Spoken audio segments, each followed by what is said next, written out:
Hello, good morning. मैं M Kumar best online classes में आपका स्वागत करता हूं। कैसे हैं आप लोग? उम्मीद करते हैं कि आप लोग स्वस्थ होंगे, अच्छे होंगे और अपना पढ़ाई जो होता है अच्छे से तैयारी करते होंगे, जो कि बोर्ड का एग्जाम है 26 में। कल हम लोगों ने देखा था पहला पार्ट सेकंड हिंदी का। तो अच्छे से हमने चैप्टर को पढ़ाए थे, कहानी को बताए थे। आपने अगर उस कहानी को देखे होंगे तो सारे ऑब्जेक्टिव या क्वेश्चन होंगे, सब्जेक्टिव क्वेश्चन, तो वो आप लोग अच्छे से कर पाएंगे। तो आज का हमारा टॉपिक रहेगा कि दही वाली मांगमा जो पार्ट है उसका ऑब्जेक्टिव। ठीक है ना? ऑब्जेक्टिव देखेंगे। अगर आप लोगों ने इस कहानी का वीडियो नहीं देखे हैं तो उसको पहले वाली वीडियो देख लीजिए, उसके बाद इस ऑब्जेक्टिव क्वेश्चन पर आइए। क्योंकि एक बार उस वीडियो को आप लोग देख लेते हैं, कहानी को देख लेते हैं, समझ लेते हैं, तो फिर आपको क्वेश्चन बनाने में कोई दिक्कत नहीं होगा, चाहे ऑब्जेक्टिव हो या सब्जेक्टिव। आज इसमें से हमेशा आपसे एग्जाम में प्रश्न पूछा जाता है। इस पार्ट से बहुत अच्छी तरीका से बताया गया है। तो आइए हम शुरू करते हैं ऑब्जेक्टिव इस पार्ट का। हाँ, ये पहला पार्ट जो है दही वाली मंगमा, वर्णिका का है, सेकंड हिंदी जिसको बोलते हैं हम लोग, क्लास 10। अब देखिए पहला क्वेश्चन है कि दही वाली मंगमा कहानी का कहानीकार कौन है? श्रीनिवास जी, सातकोरी होता, ईश्वर, सुजाता। तो क्या कल बताया गया था कि दही वाली मंगमा, उसके बाद में लेखक का नाम लिखवाए थे क्या? श्रीनिवास जी। अगर इनका पूरा नाम पूछा जाता तब क्या होता? तब मास्ती व्यक्तयंश अयंगार। तो इसमें क्या हो जाएगा? श्रीनिवास जी। तो ऑप्शन ए सही होगा, श्रीनिवास जी। दूसरा प्रश्न है कि दही वाली मंगमा कहानी किस भाषा से अनुदित है? उड़िया, कन्नड़, ईश्वर, सुजाता। तब यहाँ देखिए तब कल की कहानी में हमने बताया था कि मंगमा थी, वो दही बेचने के लिए बेंगलोर शहर जाती थी। ये कर्नाटक में जन्म हुआ था। अब ये क्या था? कन्नड़ भाषा में लिखा गया था। तो कल बताया गया, तो ये क्या होगा? ऑप्शन बी इसका सही होगा, कन्नड़। रंगपा मंगमा से कहा मिलता था? कुआं के पास, बी में है स्कूल के पास, सी में शिवालय के पास, ऑप्शन डी है चौराहे के पास। कहा मिलता था? ये कुआं के पास। कल की कहानी में भी बताए थे हम कि जब मंगमा दही बेचकर आ रही थी तो एक कर्ज मांगने के लिए कहा चला गया था? रास्ते में एक कुआं था, देखा कि इधर अगल बगल कोई घर नहीं है, अब यहीं पे से कर्ज मांगना ठीक रहेगा। तो क्या हो जाता? ये कुआं के पास। अब आइए चौथा प्रश्न है कि बी आर नारायण ने किस कहानी का अनुवाद किया था? ऑप्शन ए ढाते विश्वास, ऑप्शन बी दही वाली मंगमा, ऑप्शन सी नगर, डी मां। क्या हो जाएगा? ऑप्शन बी हो जाएगा, दही वाली मंगमा को हिंदी में अनुवाद बी आर नारायण ने किए थे। अब देखो ये हिंदी कहाँ की थी? ये कर्नाटक की थी, ठीक है ना? तो कन्नड़ भाषा में लिखा गया था, लेकिन उसको हिंदी में कन्वर्ट करके बी आर नारायण ने लिखा है, जो कि आज हम लोग पढ़ते हैं। आइए अब पांचवा प्रश्न है कि मंगमा से कर्ज कौन मांग रहा था? मंगमा से कर्ज कौन मांग रहा था? रंगपा, बहू, माँ, बेटा। तो क्या हो जाएगा? Option A रंगपा। रंगपा कल की कहानी में ही बताया गया था कि रंगपा गांव का एक व्यक्ति था, वो पेशे से क्या था? जुआरी था, ठीक है ना? एक आता जुआरी से काम धंधा कोई नहीं था, किसी से कर्ज मांग करके आज क्या करता था? अपना जुआ खेलता था या खाता पीता था। फिर क्या होता है कि इसमें जो जिनसे कर्ज ले लेता था फिर उसका पैसा वापस नहीं करता था। तो क्या हो जाएगा हमारा? रंगपा। अब आता है कि सास बहू में झगड़ा क्यों हुआ? छठा प्रश्न है कि सास बहू में झगड़ा क्यों हुआ था? बच्चे को पीटने को लेकर, खाना बनाने को लेकर, गहने के लिए, दही बेचने के लिए। क्या हो जाएगा? ऑप्शन ए हो जाएगा, बच्चे को पीटने को लेकर। क्यों?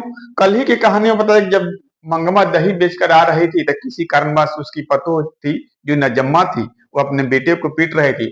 तब तक क्या कहे? माँ आकर के कहती है, यानी मंगमा कहती है क्या कि क्यों रे राक्षसिन, मार के जान निकाल ले बेका। इसी बात को लेकर के कि हमको राक्षसिन बोल दिया, इसी बात को लेकर के क्या हो गया? झगड़ा हुआ था, यानी बच्चे को पीटने को लेकर के। अगला प्रश्न 7 नंबर कि मंगमा की बहू का क्या नाम था? Option A Savita, B Najamma, C में कविता, डी सावित्री। क्या था बताएंगे आप लोग? क्या था? नजम्मा। तो ये मंगमा की बहू का नाम क्या था? नजम्मा। ऑप्शन बी हो जाएगा। मंगमा क्या बेचती थी? दही, दूध, मठा, घी। तो मंगमा क्या बेचती थी? दही बेचती थी, क्योंकि पार्टी के नाम है दही वाली मंगमा। तो क्या बेचती थी? दही। दही वाली मंगमा कहानी का कथावाचक कहां से है? ऑप्शन ए पटना से, बी दिल्ली से, सी बेंगलोर से, डी कोलकाता से। कहां से थे? तो ये हो जाएगा ऑप्शन सी बेंगलोर से, क्योंकि मंगमा जब दही बेचने कहां जाती थी? बेंगलोर। ये बेंगलोर से है। अगला प्रश्न है 10 नंबर। श्रीनिवास जी का जन्म कब हुआ था? श्रीनिवास जी का जन्म कब हुआ था? तो कल जो नोट में लिखवाए थे लेखक का नाम और लेखक का जन्म, तो कब हुआ था? ये 15 जून। ऑप्शन ए में है 15 जून 1891 ईस्वी। ऑप्शन बी 6 जून 1891 ईस्वी। ऑप्शन सी है 6 जून 1851 ईस्वी। ऑप्शन डी है 6 जून 1890 ईस्वी। तो कब हुआ था? 6 जून 1891 ईस्वी। ऑप्शन बी सही होगा। अब आता है 11 नंबर प्रश्न है कि दही वाली मंगमा कहानी का प्रमुख पात्र कौन है? दही वाली मंगमा कहानी का प्रमुख पात्र कौन है? Option A Lakshmi, B Papathi, C Mangamma, option D Sita. क्या हो जाएगा? ए ऑप्शन सी हो जाएगा मंगमा, क्योंकि पूरी कहानी ये मंगमा के ऊपर लिखा गया है, इसलिए ऑप्शन क्या हो जाएगा? सी सही होगा, मंगमा। अब आइए नेक्स्ट है कि 12 नंबर प्रश्न है कि मंगमा अपना पैसा कहां रखना चाहती थी? तो बेटे के पास, रंगपा के पास, थानेदार के पास, माजी के पास। क्या हो जाएगा? तो ऑप्शन डी हो जाएगा सही, माजी के पास। क्योंकि रंगपा क्या कर रहा था? पैसा मांग रहा था। आप कहता था कि मैं समझता हूं कि आप पैसा कहाँ रखती है, ठीक है हम चुरा लेंगे। तो चोरी की डर से क्या किया कि वो लेखक के घर यानी वहां माँ जी के पास पैसा वह रखना चाहती थी। दी माँ जी को रखने के लिए ऑप्शन क्या हो जाएगा? ये माँ जी के पास। अगला प्रश्न है 13 नंबर कि लेखक ने इस कहानी में मगरमच्छ की उपमा किससे दी है? सास को, बहू को, बेटे को, माँ को। किसको दिया है? ये बहू को, क्योंकि ये बहू जो थी थोड़े थोड़े बात को लेकर के अपने सास से झगड़ा कर लेती है, और इतना झगड़ा कर लेती है कि दोनों में फर्क यानी अलगा कर देती है। इसीलिए लेखक ने मगरमच्छ की उपमा बहू को दी है। तो ऑप्शन क्या हो जाएगा? ये बी सही होगा। 14 नंबर कि रंगपा कौन था? व्यापारी, जुआरी, किसान, वकील। तो रंगपा कौन था? ये जुआरी था। कहानी में बताया गया था कि रंगपा क्या था? जुआरी था। रंगपा कहाँ के रहने वाला था?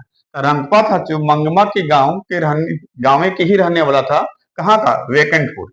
यानी ऑप्शन ए में है सोलपुर, बी में रामपुर, सी वेकंठपुर, डी खिदिरपुर। तो क्या हो जाएगा? ऑप्शन सी हो जाएगा, वेकंठपुर के।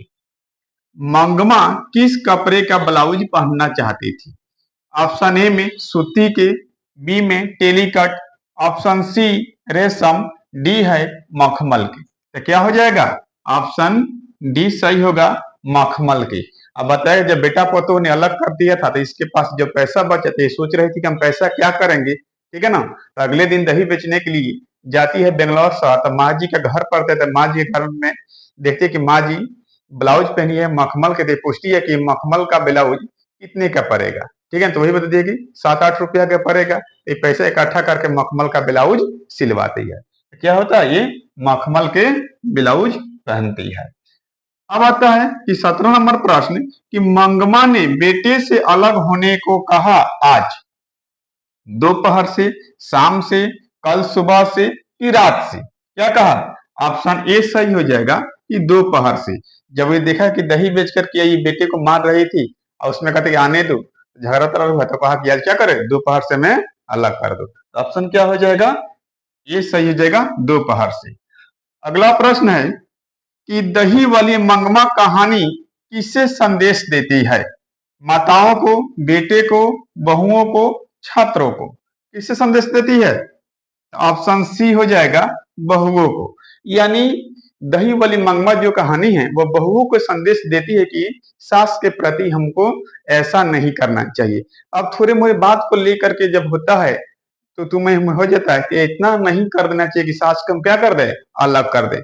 जब देखिए कि छोटे बच्चे थे उनके पति, तो ये अपने बेटे को पोस पाल करके बड़ा की, बड़ा करने के बाद में क्या खिलाई पिलाई सियान हो गए, तो उसके शादी विवाह की। और जब शादी विवाह कर दी, उनका उम्र जब क्या हुआ, बुढ़ापे की ओर मंगमा के चले गए। अब बेटे बहू का उम्र क्या जवान है, इन लोगों का खाना बनाने के लिए जब आया समय, तो उस समय क्या करते हैं कि सास को यानी माँ को, मंगमा को अलग कर देते हैं। ऐसा नहीं करना चाहिए। जबकि बचपन में हम लोग जिस तरह माँ ने सेवा की, तब हम लोग का फर्ज बनता है कि हम माँ की सेवा हम करें। तो ये कहानी बहू को संदेश देती है कि ऐसा माँ के साथ यानी अपने सास के साथ नहीं करना चाहिए। अब ये अगला प्रश्न है कि मंगमा क्या खाती थी? ये तिरंगा, पान सुपारी, खैनी, इनमें से कोई नहीं। क्या हो जाएगा? ऑप्शन बी सही होगा, ये पान सुपारी खाती थी। और ये 20 नंबर प्रश्न है कि मंगमा कहाँ की रहने वाली थी? तो मंगमा का जो घर था क्या था? वैकुंठपुर था। ये वैकुंठपुर के रहने वाली थी। आई होप ये क्लास आप लोग को समझ में आया होगा। जितने भी इस पार्ट के इंपॉर्टेंट प्रश्न थे आज उसको हमने देख लिया। तो ये प्रश्न आपको याद करने की जरूरत नहीं, केवल जो कहानी वाला वीडियो बनाया गया उस वीडियो को एक बार देख लीजिए। एक बार देखने के बाद क्या होता है, पूरे ऑब्जेक्टिव और सब्जेक्टिव याद हो जाएगा। ठीक है ना? तो इसमें रटने के लिए एक बार कहानी को आप लोग सुन लीजिएगा तो पूरा क्या हो जाएगा, ऑब्जेक्टिव कहीं से भी पूछा जाए ये आप बता दीजिएगा। ये प्रश्न, इसमें से कुछ प्रश्न आपके फाइनल एग्जाम में आएंगे, जो बोर्ड का एग्जाम होगा 26 में ना, इसमें से प्रश्न देखने को मिलेगा। तो उम्मीद करते हैं कि क्लास आप लोग को समझ में आया होगा। जब ये क्लास समझ में आ गए तो वीडियो को शेयर, लाइक और चैनल को सब्सक्राइब करें। अब मैं आप लोग से विदा लेना चाहता हूं, फिर मिलेंगे अगले क्लास में। तब तक के लिए बाय। जय हिंद, जय भारत।